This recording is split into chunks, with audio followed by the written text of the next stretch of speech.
When my husband told me he was fine, I believed him.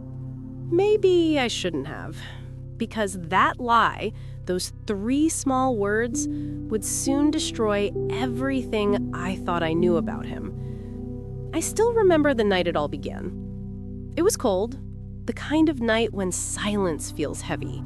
He came home late, soaking wet from the rain, his eyes distant, his voice quiet. "Rough day?" I asked. "Yeah," he said softly. "Just tired." He smiled, but it wasn't real. It was the kind of smile people wear when they're hiding something, when the truth is too dark to say out loud. He went straight to the shower, and I stood there in the kitchen, staring at the door he'd just closed, feeling something in my chest twist, like a warning. That night, while folding his clothes, I found something strange. Inside his shoe, yes, his shoe, there was a small folded paper. Inside it, thin needles. For a moment, I just stared at them, my heart pounding so loud I could hear it echo. Needles, hidden, in his shoes. I didn't understand. Was he sick? Was it for some medical reason? I wanted to ask him. I really did. But when he came out of the bathroom, smiling faintly, I froze. I couldn't speak. Because deep down, I already knew whatever he was hiding, he didn't want me to find out.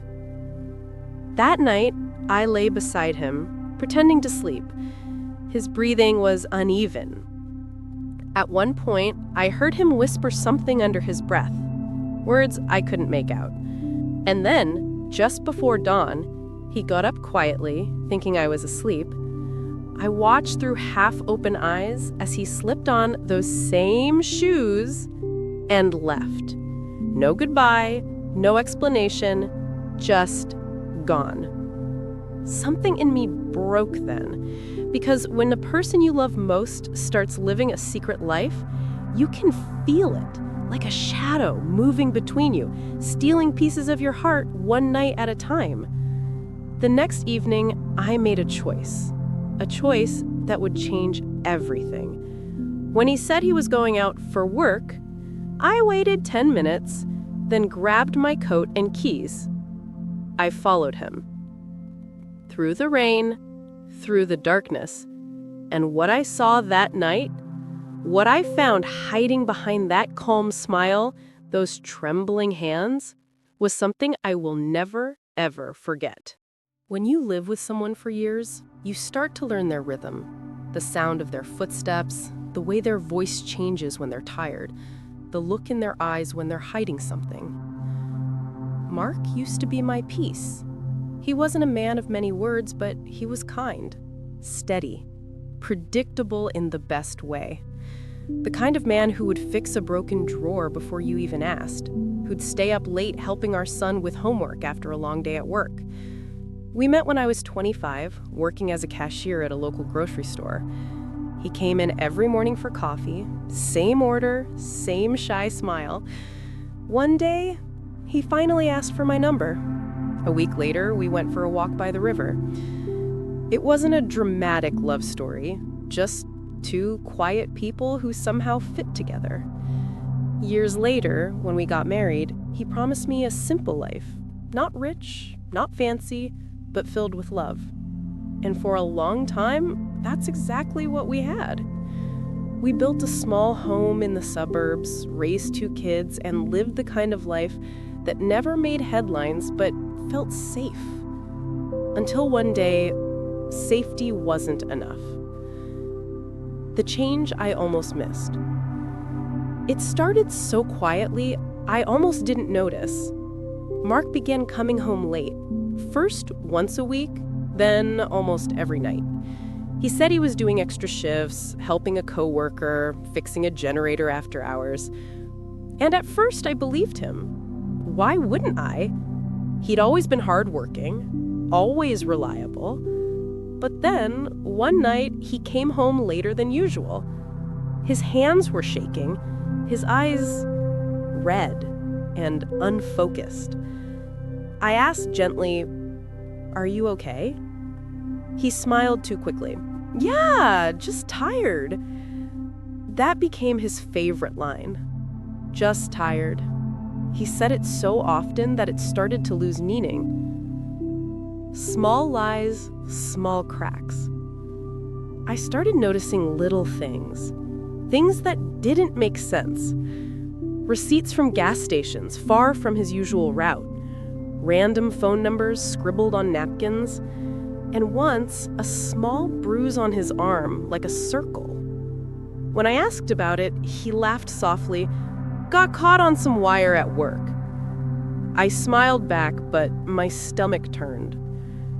He was thinner, too. Clothes hanging looser than before. He used to love my cooking, but now he barely touched his food. When I asked why, he said, "Lost my appetite. Probably stress." And every time I tried to talk about it, he'd brush it away with the same 2 words. "I'm fine." The distance between us. There's a silence that creeps into a marriage. Slow, invisible, heavy. It doesn't happen overnight. It builds over time like dust in corners you forget to clean. That's what happened to us. We still lived in the same house, slept in the same bed, said good morning and good night, but something was missing. He stopped laughing. He stopped teasing me. He stopped seeing me. Sometimes I wake up at night and watch him. He'd be sitting at the edge of the bed, his back to me, shoulders slumped. Once I reached out to touch his arm and he flinched, like my touch hurt him. I whispered, "Mark, please talk to me." He didn't turn around.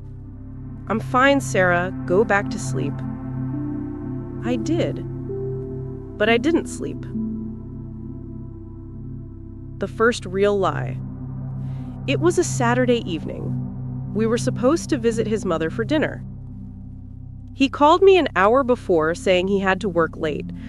Urgent repair at the site. I told him to be safe. He promised he'd be home by midnight. At 9, my phone rang. It was his coworker, Sam. "Hey, Sarah, can you remind Mark to bring his wrench set tomorrow? He forgot it here."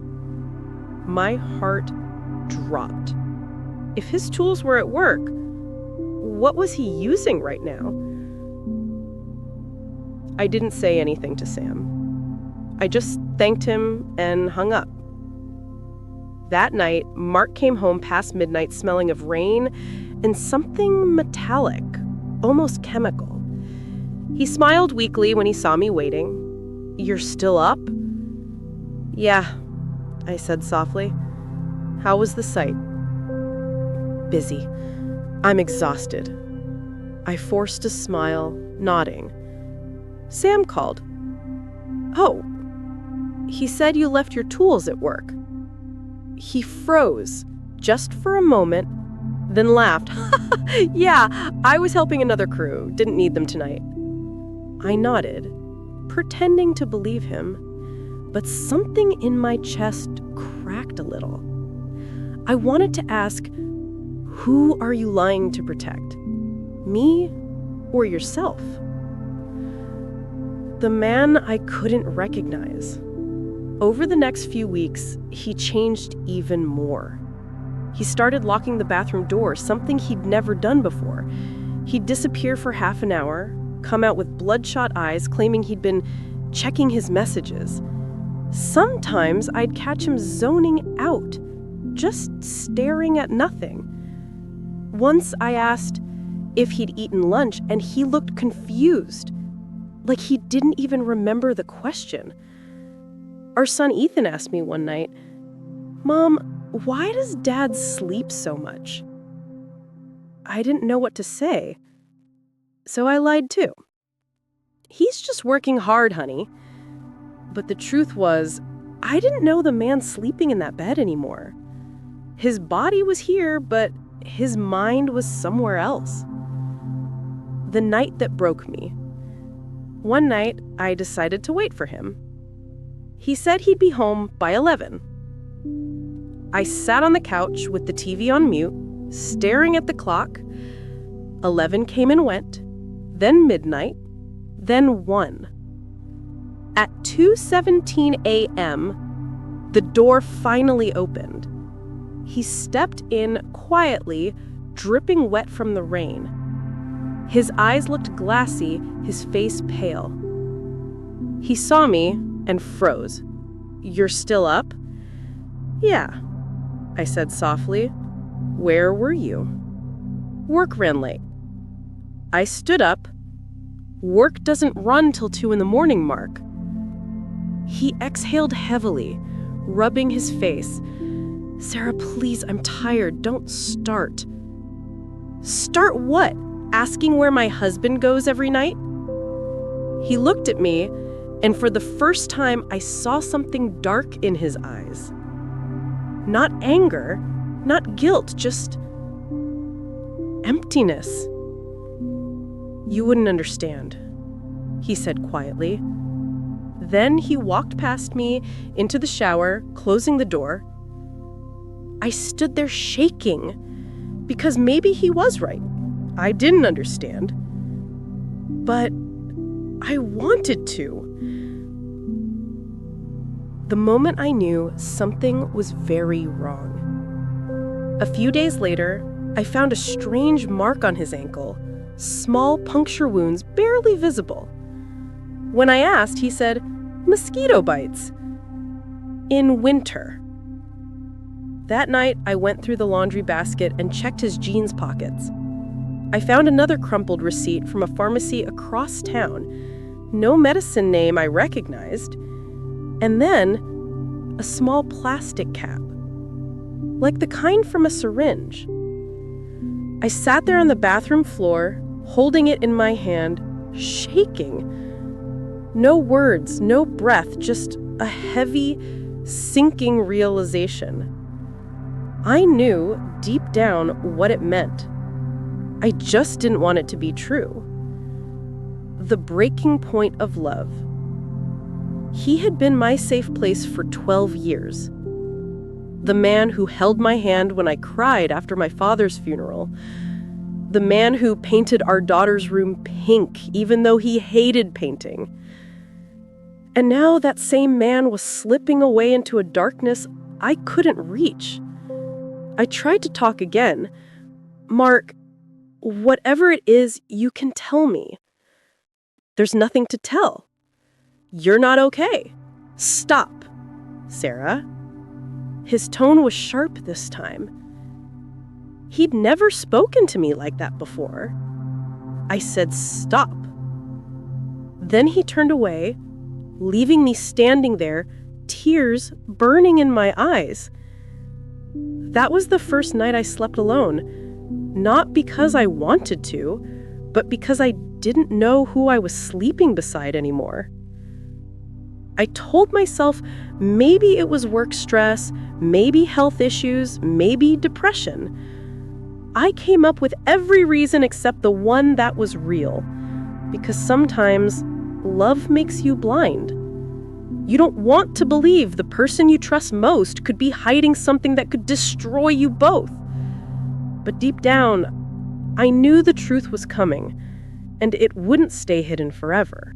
I started watching him more closely after that. Not because I wanted to catch him in a lie, but because I wanted to find my husband again. The man I married. The man who used to laugh with the kids, fix broken things, hum while washing dishes. He was fading away. And in his place was someone I barely recognized. He was quieter now. He'd spend hours in the bathroom or out in the shed behind the house, pretending to fix things that didn't need fixing. Sometimes I'd peek through the window and see him sitting there, head bowed, hands clasped like he was praying or fighting something inside himself. Every time I tried to get close, he'd flinch, like my love was a spotlight he couldn't stand under anymore. The lie, that felt like goodbye. One Friday evening, he said he was heading to a late job again. He kissed my forehead and said, "Don't wait up." But something in his voice broke me. It sounded like a goodbye he didn't want to say. After he left, I sat on the couch, staring at the door. Minutes felt like hours.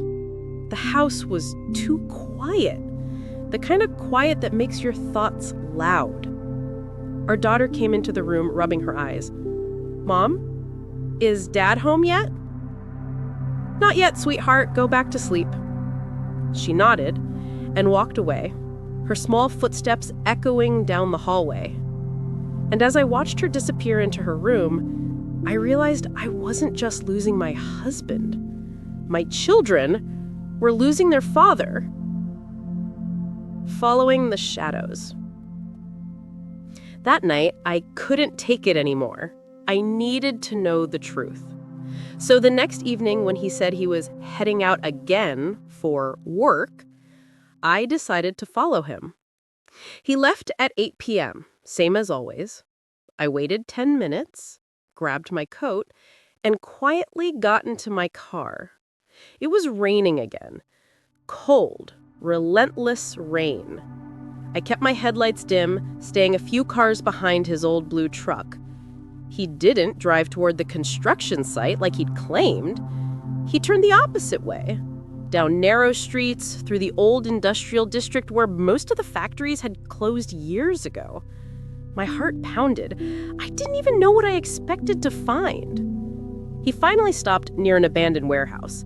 The building looked lifeless, windows broken, walls covered in graffiti. He got out, pulled his hood up, and disappeared around the corner. I sat there for a long moment, gripping the steering wheel, trying to convince myself to go home. But something inside me whispered, "You've come this far." So I followed. What I saw in that alley. The air was damp and smelled of rust and old rain. I stepped carefully, my shoes splashing in puddles. Then I heard voices, low, hurried whispers. I moved closer, hiding behind a wall. That's when I saw him. He was standing with 3 men under a flickering streetlight. One of them handed him something, a small packet. He gave them cash. Then, like he'd done it 100 times before, he turned away, crouched down, and rolled up his sleeve. I froze. The world went quiet. He pulled something from his pocket, a needle. He didn't even look around. He just did it. Right there, in the rain. I wanted to scream, to run to him, to stop him, but my legs wouldn't move. All I could do was watch the man I loved, the father of my children, slowly poisoning himself while hiding under a broken light. He stood there for a moment afterward, head tilted back, breathing fast. Then he wiped his arm, pulled down his sleeve, and walked away. I pressed myself against the wall, my heart racing, tears burning my eyes. I waited until he disappeared, then walked back to my car in silence. That silence stayed with me all the way home. Pretending everything was normal. When he came home that night, his hair and clothes were wet. But his eyes, they looked peaceful, almost empty. "You're still up?" he said softly. "Yeah," I whispered. "I couldn't sleep." He smiled faintly and kissed my forehead. "Don't worry, love. I'm fine." Those words again. The same lie, repeated like a lullaby he needed me to believe. I wanted to yell, to tell him I knew everything. But I didn't. Because in that moment, he looked fragile. Like one wrong word could shatter him completely. So I just nodded and said, "Okay." Then I went into the bathroom, locked the door, and cried until the mirror fogged up. After that night, nothing felt real anymore. Every time he left the house, I wondered where he really was going. Every time he smiled, I wondered if he was high. He started missing dinners, then weekends. He'd stay out until sunrise, come home pale and exhausted. His hands trembled constantly. Our son stopped asking where Dad was. Our daughter drew pictures of Mommy, Ethan, and our dog. Dad wasn't in them anymore. I kept pretending, cooking, cleaning, holding the family together with shaking hands. Because if I stopped pretending, everything would fall apart. One afternoon, I couldn't take it anymore. He'd been gone all night, didn't answer my calls. When he finally walked in, I was waiting in the kitchen. He froze when he saw me. "Where were you?" I asked softly. "Work?" "Don't lie to me." He looked down, his jaw tight. "Sarah?" "I saw you, Mark." His head snapped up. "What?" "The warehouse, the alley, the needles." The silence that followed was unbearable. He didn't deny it. He didn't even look surprised. He just stared at me, his eyes filled with shame. "How long?" I whispered. "A while." "Why?" "I don't know. It started small. Painkillers for my back, then stronger ones, then..." He couldn't finish. I wanted to be angry, but all I felt was heartbreak. "You could have told me," I said, tears in my voice. I wanted to, but I was scared. Scared of what? Scared you'd look at me differently, like this. He looked down, shaking. "I didn't want you to see me as weak." I reached out, but he stepped back. "Don't," he whispered. "You can't fix this." And then he left again, falling apart. The next few weeks were a blur. He'd disappear for days at a time, then come back home looking broken. I tried everything. I called his mother. I begged him to get help. I even looked up rehab centers, but he refused. "I'll stop on my own," he said. "You can't do this alone," I pleaded. I said I'll handle it. He started sleeping on the couch, stopped eating with us, stopped looking me in the eye. It felt like living with a ghost, someone who used to love me, now lost in a fog of guilt and addiction. Every time I heard a siren outside, my stomach twisted, thinking it could be him. The call that shattered me. One night, around 3 a.m., my phone rang, a number I didn't recognize. When I answered, a man's voice said, "Ma'am, are you Mark Lewis's wife?" "Yes." "He's been in an accident. You should come." I don't even remember how I got there, just flashes. The rain, the flashing lights, the sight of his truck crashed into a street light, the front crumpled like paper.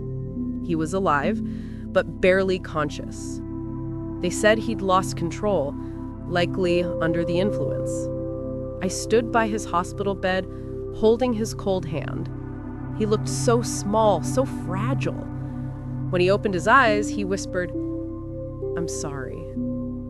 I didn't know if he meant for the crash, the lies, or the needles. Maybe all of it. The breaking silence.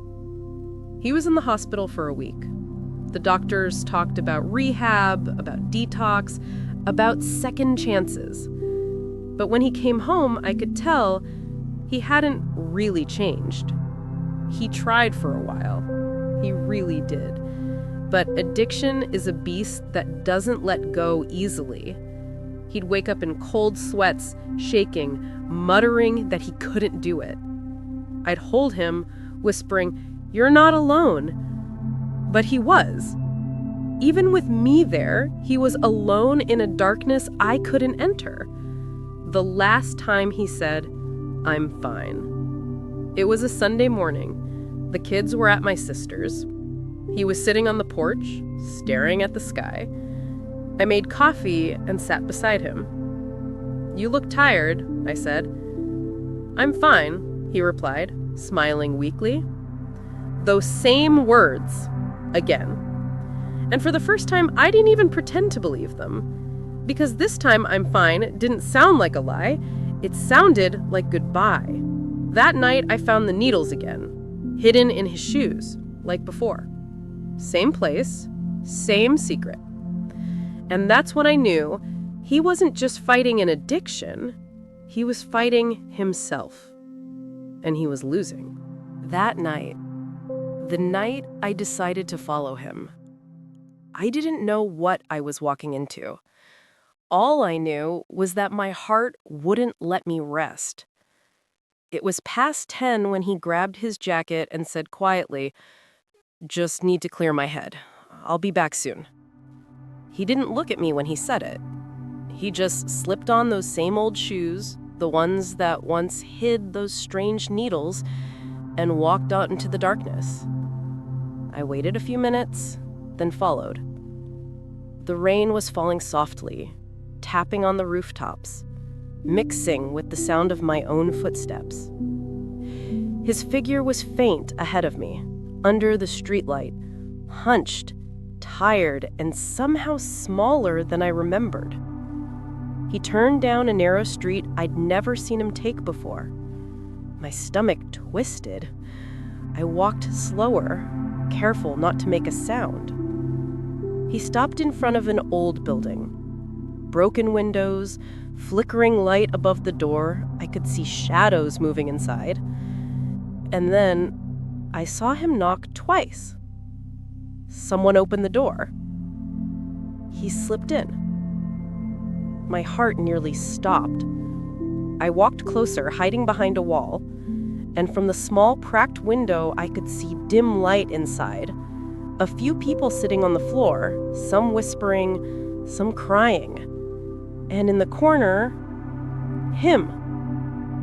He took off his shoes, rolled up his sleeve, and I saw it.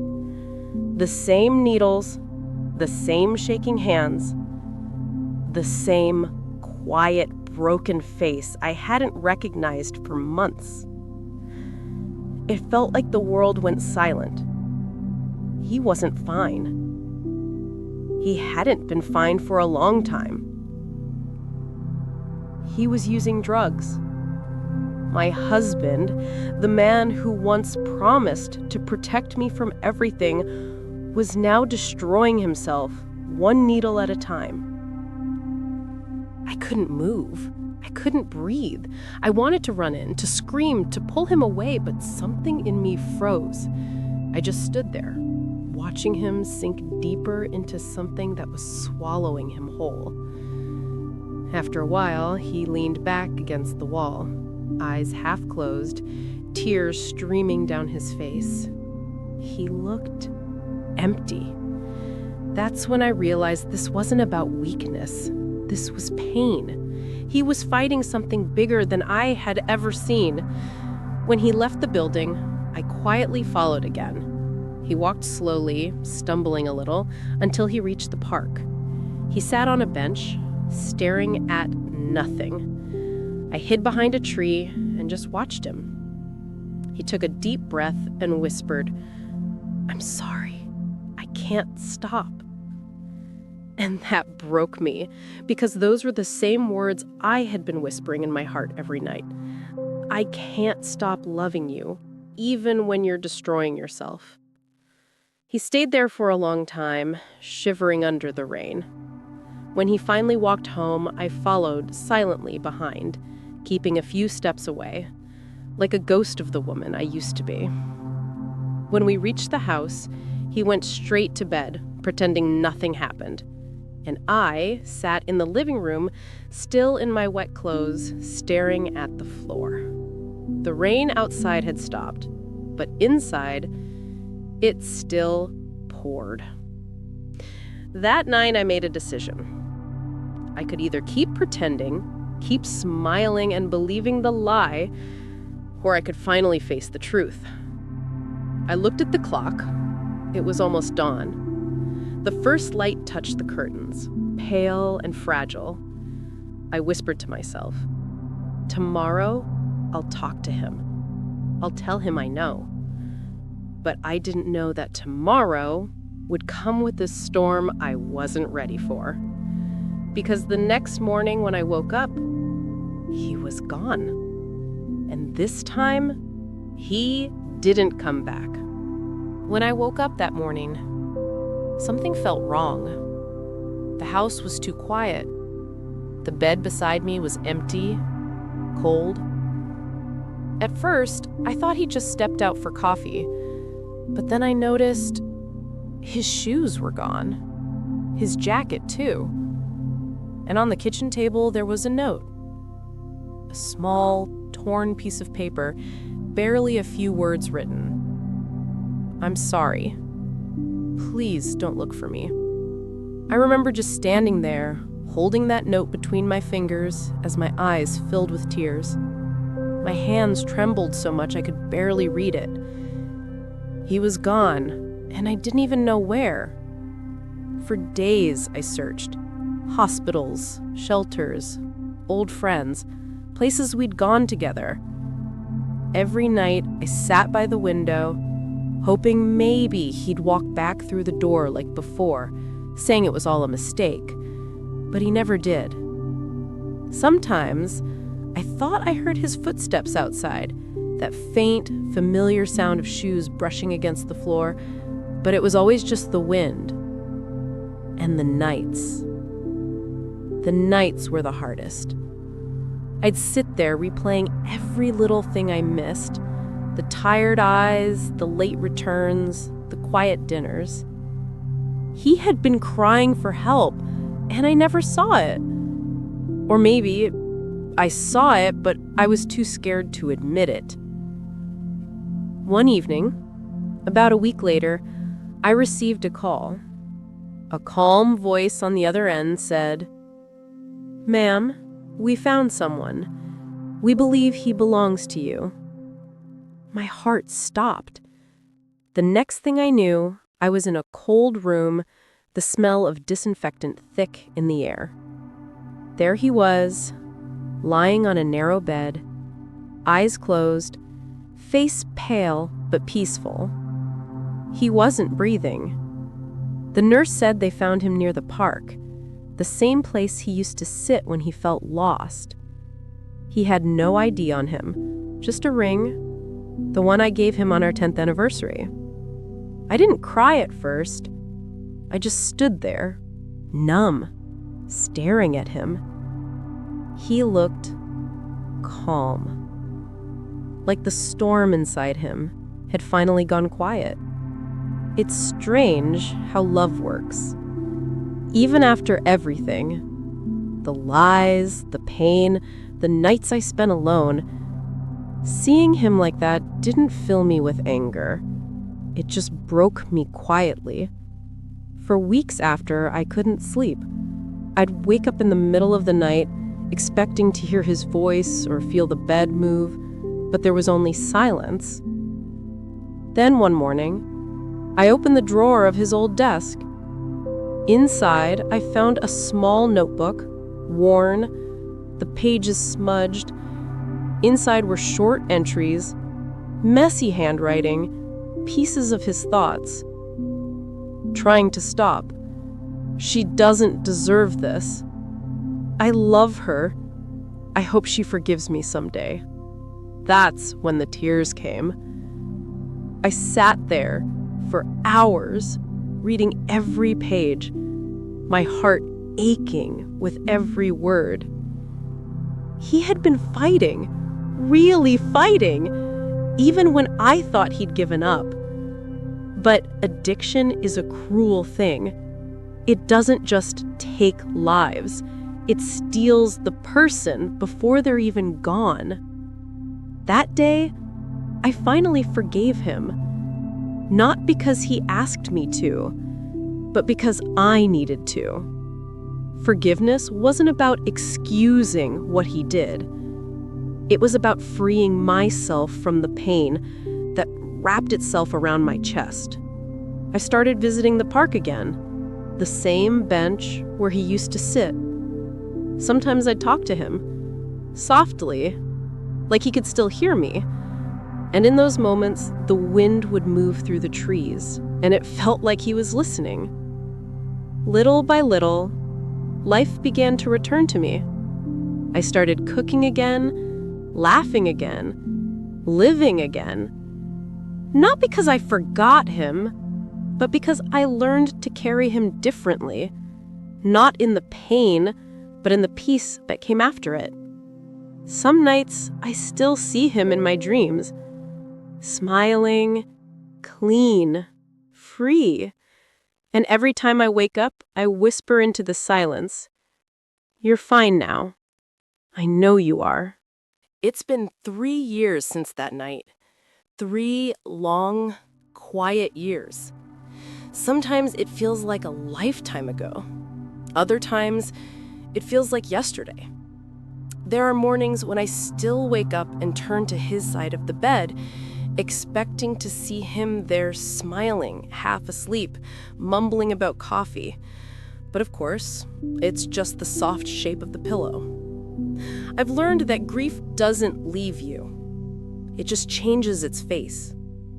At first, it came like a wave, strong, cruel, endless. But now it comes softly, like a memory brushing against my shoulder, reminding me of what once was and what I've survived. I still visit the park every Sunday.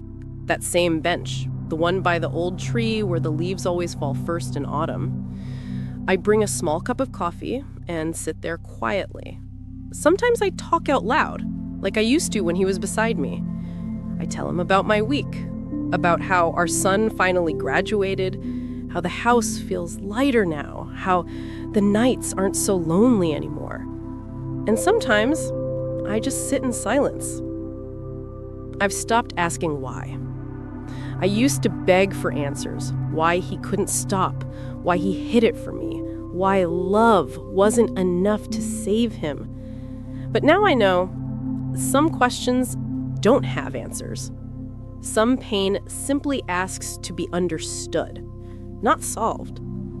And maybe in the end, that's what love really is.